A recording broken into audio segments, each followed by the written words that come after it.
ஆளுநர் கையில் முக்கிய கோப்பு. அடுத்தடுத்து அமைச்சர் ராஜினாமா. திமுகவுக்கு இடியாய் விழுந்த செய்தி. டெல்லியில் நடந்த சட்டமன்ற தேர்தலை முடித்துவிட்டு ஒட்டுமொத்தமாக மத்திய உள்துறை அமைச்சர் அமித்ஷாவின் பார்வை தமிழகம் பக்கம் திரும்பியிருக்கிறது.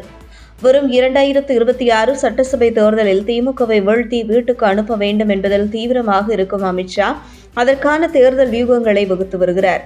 அந்த வகையில் இந்த வருடம் 2025 தொடக்கம் முதலே தொடர்ந்து திமுகவிற்கு ஒவ்வொரு அடியுமே பலத்த அடியாக விழுந்து கொண்டிருக்கிறது. அமைச்சர் துரைமுருகன், KN நேரு போன்ற மூத்த அமைச்சர்களுக்கு சொந்தமான இடங்களில் அமலாக்கத்துறை சோதனை ஒரு பக்கம் நடந்து கொண்டிருக்க, மறுபக்கம் அமைச்சர் செந்தில் பாலாஜி, பொன்முடி போன்றோர் தங்களுடைய அமைச்சர் பதவியை ராஜினாமா செய்ய வேண்டிய கட்டாயத்திற்கு தள்ளப்பட்டு ராஜினாமா செய்து வருகிறார்கள்.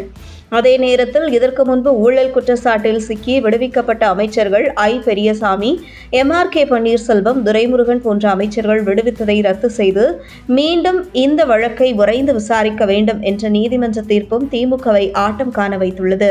குறிப்பாக இந்த வழக்குகள் அனைத்தும் 2026 சட்டசபை தேர்தலுக்கு முன்பே விசாரணை முடிந்து தீர்ப்பு வந்துவிடும் என எதிர்பார்க்கப்படுகிறது.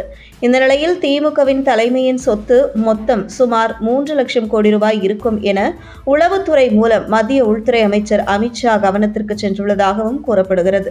அதே நேரத்தில் திமுகவின் ஒவ்வொரு சட்டமன்ற உறுப்பினர்கள், ஒவ்வொரு மாவட்ட செயலாளர்கள், ஒவ்வொரு அமைச்சர்களும் திமுக ஆட்சிக்கு வந்த பின்பு எவ்வளவு சம்பாதித்திருக்கிறார்கள் என்கின்ற பட்டியலும் உளவுத்துறை மூலம் அமித்ஷாவுக்கு சென்றிருக்கிறது.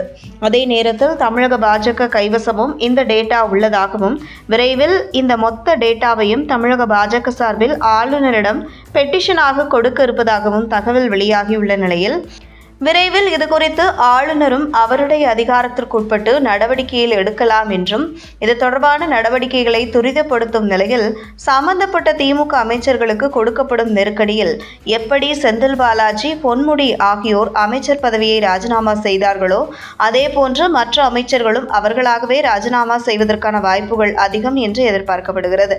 இந்த நிலையில் பொன்முடி மற்றும் செந்தில் பாலாஜி இருவரும் அமைச்சர் பதவியை ராஜினாமா செய்த பின்பு சில முக்கிய நிறுவனங்கள் தமிழகம் முழுவதும் நடத்திய கருத்து கணிப்பில் திமுகவில் மிகப்பெரிய அளவில் வீழ்ச்சியை சந்தித்துள்ளதாகவும், குறிப்பாக தமிழக மக்கள் திமுகவை வீழ்த்தி வீட்டுக்கு அனுப்ப மிகவும் ஆர்வத்தோடு 2026 தேர்தலை எதிர்பார்த்து காத்திருப்பதாகவும் கருத்து கணிப்பு உறுதி செய்துள்ளது.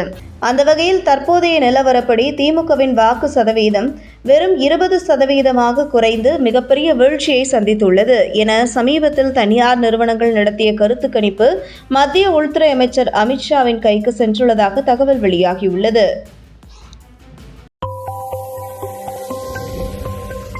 உங்கள் தின சேவல்